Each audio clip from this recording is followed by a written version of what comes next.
One, Coach Rhodes, it's great to catch up with you after a home game. Number two, even better to catch up with you after a home opening win yesterday. Congratulations on opening up home. I know especially after a weekend where, as we were just talking about before we officially recorded, you just want to get good vibes back, don't you? Yeah, no, I think number one, being back home in the comfort of your own home field. The other thing that made yesterday nice, 3 o'clock starts, typically tough for fan bases to be able to come out, and the weather was beautiful. I know that helped, but man, you talk about a home opening crowd for a 3 o'clock start. Couldn't ask for more from from the attendance side of it. When you kind of walked out there for the first pitch, it just felt like, man, it's so nice to be back here. The hill was packed, and it was just a great way to kind of kick off our homestand here, kick off our home season. And again, I think we get spoiled with our home field advantage, our home crowds, but just to kind of see it again yesterday firsthand, it was awesome to see. And the best part is how beautiful the field looked, and knowing that it's going to continue to get upgrades here as we go out throughout the next couple of weeks. Since when you first came and saw it, and not that, look, it's made a lot of progress over time, even before you got here, but just in your time, I mean, what's it like now to know that in a couple weeks, I mean, it's going to be hard to find a park that honestly looks as nice as what you guys will have here. Yeah, no, when we get that video board up, it's really going to kind of tie in our entire stadium, and the new turf really pops when you see it. It looks fresh. And, when you take our stadium and you take our atmosphere, it's second to none. And it's just it's an awesome, unique environment. And when you just kind of look across our dugout on the third base side and you see the cars on the hill and you see the hillside packed with the tree line, everything, it's just a really good feeling. It feels like a baseball park. And it's definitely an advantage. Those things, they factor into the energy that our players play with, and it's a refreshing environment to be in. Coach Rhodes, when you look at, and we'll start over the weekend with Central Arkansas first, 3 very competitive games, all games that could have gone your way. They didn't go your way. But we've been able to see, even just as an example, I talked about with Coach Sewell about it this week, of maybe early Coach Mullins' team had some tough lessons to learn in close games that didn't go their way. But now you can really see that they're starting to power through some of those close game situations late because they've learned from some mistakes that they made early on in the season. Do you feel that is a important thing for your team to go through, to play in games where you have bases loaded situations late with chances to get run in, to be able to extend leads on the road? That those are maybe tough lessons to learn now, but hopefully eventually those can end up being a positive and you learn from as you go throughout the year. No, I definitely think so. And, we definitely want to win every game that we play. I do think sometimes it is easier to learn lessons when you lose, because a lot of times when you're making mistakes and you're winning ball games, a lot of those mistakes get overlooked. Hopefully we are able to do that out of this weekend. And, you look at on Sunday's game, we tried to do some things defensively, just really pressing to get some outs there. And, we made 4 throwing mistakes that really cost us that ball game. And we started to swing outside the strike zone late on Sunday that caused us to strike out 6 times down the stretch of that ball game, which if we would have taken those pitches, we probably add 2 or 3 more runs on the board there. So, we definitely talked about a lot of those things on Monday when we got back. The biggest thing is I really like the way that our team felt from the 3rd inning through the 9th inning on Tuesday. The first couple innings, it really felt like, man, here we go again type of thing. It had that same feeling where, our pitchers almost was like hoping to get the opponent out. And then something switched on, whenever Alec went out for the 3rd inning. The mentality, it felt like he was going to get the hitter out. And that just translated all the way through the 9th inning, the rest of the staff that came in, and it just felt good. So I'm hoping that will kind of continue as we get into this home stretch here where, our pitchers have the feeling of I'm going to go get somebody out rather than I'm going to hope the opponent's going to get out. It's one of those things where, look, I think I think you would even agree, Coach. There's sometimes where you go through a fall, and it's a fall, where there's things where you're like, Yeah, I think we're going to be good in this area, but we'll see eventually where it happens in the spring. There's sometimes where you go through, man, I don't think this is going to be a strength at all. And then when you get to the spring, it ends up being a strength. So I don't want to say that the fall is the end all be all, but also there's a reason you have the fall. Where was it? And I know we talked a little bit about our last conversation, but what gives you the confidence where you're like, I know it's there. And it's hopefully, like you said, just a little bit of a, whatever it was, a little bit of a timing thing yesterday that now it gets to the mojo where you saw it in the fall against, an offense that you have is really talented and really skilled. You know, it's hard to describe somebody outside of the program that our pitching staff is a very good pitching staff because when you just look at numbers, nobody believes it right now. And that's okay because we haven't done anything to convince anybody outside of the program that we're a good pitching staff. But everybody on the coaching staff and all of our players, we know that they are because we've seen it. We've seen it for an entire fall. We've seen it an entire preseason. And for some reason, it just didn't click at the very beginning. But I fully believe that it's going to turn around. That's why, we talked about it throughout the beginning of, the week, this week on Monday. We're not hitting the panic button by any means because we know that the talent is there. If the talent wasn't there, then it would be a different discussion. But when you have the ability level that we have on the mound, for some reason, there were just a lot of nerves at the beginning of everybody's appearances. And we've kind of got to get over that mentality and get into an aggressive mentality of attacking the strike zone, attacking the opponent.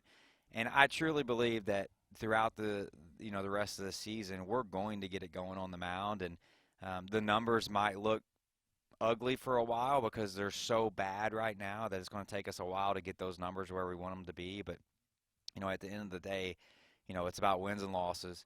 And, if we continue to throw the ball like we did for the last 7 innings of this game and kind of carry that over, we're going to be in a good position. Really looked like, Coach Rhodes, the only game, I should say the only game, but the only game where the weekend where it seemed like you allowed a lot of free bases was the Sunday game against Central Arkansas. That's always, I know, a huge key from a pitching staff is just making sure that, hey, you want to make them earn it. Don't hit them, don't walk them. If they're gonna get base hits and earn it, that's one thing. Where do you feel as a pitching staff that can be a strength this year where limiting free bases is always going to be a huge part of what you want to do? Yeah, I'm not going to make any excuses for our staff, but if you look at the Sunday game, if you ever would go back and watch the video, there were no strikes. I mean, the umpire strike zone was as small as I've ever seen. And, it went both ways. There were walks on the other side, too. I'm telling you, you couldn't throw a strike on Sunday. So, we were trying to preach the whole game, like, hey, we have to throw it to where we force them to swing the bat because if they don't swing the bat, it's not going to be called a strike. So that had a lot to do with it. But at the same time, we do got to look in the mirror. We just got to be better. And our guys aren't making any excuses. We got tough kids. They're up for the challenge. And, we need Aiden Fuller to go out on Friday night and be Aiden Fuller, their Friday night starter that we know he is. And just kind of get us off to that start that we need to and let us settle in. And really, he kind of shapes the weekend. When he goes out and is a Friday night starter and gets deep into a game and lets everybody settle into the roles that we need to be in, it sets us up for success. So I'm looking forward to seeing. I know his ability. He's a Friday night starter. He has the ability to do it, and I'm excited to see him go out there and get us going. And it's one of those things, and to clarify, when you talked about, we're not hitting the panic button, I kind of chuckled a little bit because it's one of those things where it's a long season. Now, it's not as long as an MLB season, but it's still a marathon. I mean, there's a long way to go here, Coach Rhodes, and you got a lot of games, even here between when you start Valley play. I don't think, when you have such a veteran group that you do, guys who may not have shared experience, but they got a lot of experience playing college baseball, there's not much you really got to say of guys. We got a long way to go here. You don't want to hit your peak right now either. You want to continue building up and playing your best baseball when it matters most. Yeah. And I don't, you've been around college baseball just, a long time too.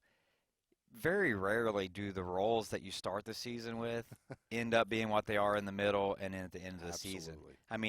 You go into it and it's just ever changing, and we're in that position too right now where we're trying to figure out, we're starting some guys right now that have been relievers. We got guys in the bullpen who have been starters, and we're trying to figure out, is that where they're going to maximize their ability? Can they be better if we start them? Do we need to put some guys in the bullpen? So, we're not going to hit panic mode and just start changing everything. Yeah. But we probably will make a tweak here, a tweak there, slowly, in order to try to put the guys in the position to where they're going to maximize their ability. And hopefully we're able to make some small changes and be able to put guys in position where they feel more comfortable and perform better. Let's look towards App State this weekend. This was a team that made it to the semifinals last year in the Sun Belt, which that's obviously a really good league. They got knocked out by Southern Miss a year ago, which of course was a team that made a super regional a year ago. What's impressed you about App State? I know they won yesterday. I believe 7-1 so far to start off the year. Where do you like their team? Where you're going, guys, this is where they're really going to help us this weekend and help our team get better. Yeah, I think when you look at our team, you look at their team, very similar across the board. There's just two distinct differences. They haven't got as many hits offensively as our team has, and they haven't given up as many hits on their pitching staff as our team has. But when you look at their pitchers, they're walking and hitting quite a few guys. They've given a lot of free passes up, and then on the offensive side, they've taken their free passes as well. Their defense has been very good, like our defense.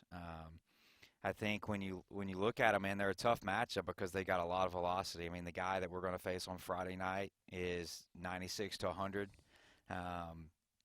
But again, with that comes some control that he's given up. He's only given up 4 hits on the year, but he's given up 10 walks on the year too. So we'll have to be selective on him. Obviously, he's going to be a tough guy to face. His batting average I think his career batting average is 154.